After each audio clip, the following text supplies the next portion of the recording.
എന്താണ്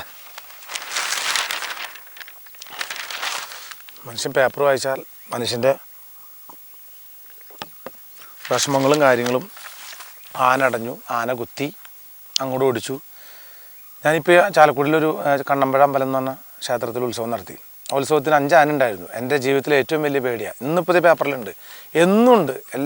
ഒരു സൈഡിൽ തിരിഞ്ഞു നിന്നിട്ട് ആന നിൽക്കണം, ഒരു പനമട്ടം പിടിച്ചിട്ട് ഒരൊറ്റ ആളും കൂടെ അടുക്കണ്ട വിട്ടോളാൻ പറഞ്ഞിട്ട് ആന അടഞ്ഞിട്ട് എന്നിട്ട് ഞാൻ അവിടെ ക്ഷേത്രം ചെല്ലുന്നത് വരെ ഞാൻ ഓരോ വീടിൻ്റെ മുമ്പിൽ നിന്നും ചാലക്കുടിയിൽ ഓരോ വീട്ടുകാരുടെ മുമ്പിൽ നിന്നും പൈപ്പ് കടിച്ച് ഓസ് വെച്ചിട്ട് വിറ്റുള്ള നെറ്റിയിലും തലയിലൊക്കെ അടിച്ച് കാലിലൊക്കെ നനപ്പിച്ച് ഇടയ്ക്കിടയ്ക്ക് തണ്ണീർമത്തം കൊടുത്ത് പാപ്പാമാരുടെ അടുത്ത് പ്രത്യേകം പറഞ്ഞിട്ടുണ്ടായി, ആനയെ തൊടെ എന്തെങ്കിലും ചെയ്താൽ ഇവിടെ ആന അല്ല അടയാ, ഞാനടയാന്ന് പറഞ്ഞാൽ.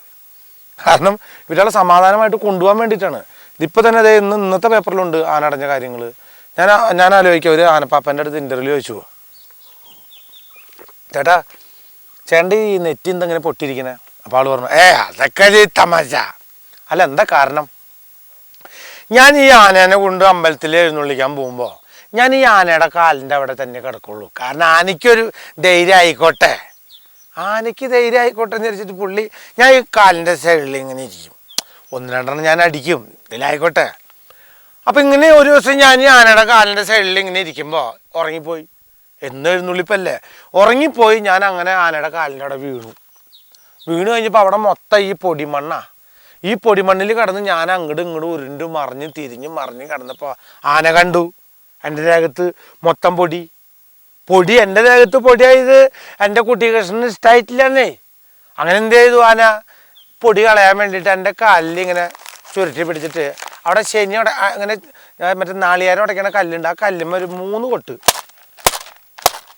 ആ 3 കൊട്ടിൽ ഇങ്ങനെ പൊട്ടിയതാ. അല്ലാണ്ട് വേറൊന്നല്ല, ആനയുടെ സ്നേഹം. അങ്ങനെ അടയണ ആനകളുണ്ടെന്നുള്ളതാണ്. എന്തായാലും ഈ പേപ്പർ വായിച്ചപ്പോൾ ആനനെ കണ്ടപ്പോൾ അങ്ങനെ പറഞ്ഞെന്നുള്ളൂ. ഇനി വേഷം മാറി വരുന്നതിന് പറയുന്നത് എനിക്ക് ഇഷ്ടപ്പെട്ടത് ചാക്കോ രണ്ടാമൻ. അതിൽ 3 വേഷമാണ്. ഒന്ന് അപ്പൻ, പിന്നൊന്ന് അപ്പൻ്റെ മോൻ, പിന്നെ അതിൽ വേറെ അപ്പൻ്റെ മോൻ. അങ്ങനെ 3 അപ്പൻ, മുത്തച്ഛൻ, അപ്പൻ, മകൻ, അങ്ങനെ 3 ക്യാരക്ടറാണ് അതിനകത്ത് ചെയ്തത്. അതിനകത്ത് വയസ്സായിട്ടുള്ളൊരു വേഷം വളരെ രസമായിട്ടുള്ള വേഷമായിരുന്നു. അതിനകത്തൊരു മൂക്കിനൊക്കെ കുറച്ച് ചേഞ്ചൊക്കെ വരുത്തി. പിന്നെ അതുകൂടാണ്ട് അതിൽ എനിക്ക് ഏറ്റവും ഇഷ്ടപ്പെട്ട ക്യാരക്ടർ അതിനകത്ത് ഒരു പൊട്ടനായിട്ടുള്ളൊരു ക്യാരക്ടർ ഉണ്ട്. അയാളൊരു ശുദ്ധൻ. അതിനകത്ത് ഒരു സീൻ കാണണം നിങ്ങൾ, അതൊറ്റ ഷോട്ടിലെടുത്തേക്കണത്. മണൽ വന്നിട്ട് എൻ്റെ ദേഹത്ത് സൈക്കിളിൽ അങ്ങനെ തന്നെ മൂടിയിടുന്നുണ്ട്. മൂടിയിട്ടിട്ട് പിറ്റേ ദിവസം മരിച്ച് കിടക്കണ കാണണം അതിൽ. ആ ഒരു സീൻ എനിക്ക് പടത്തിലെ ഏറ്റവും ഇഷ്ടപ്പെട്ട സീനാണ്.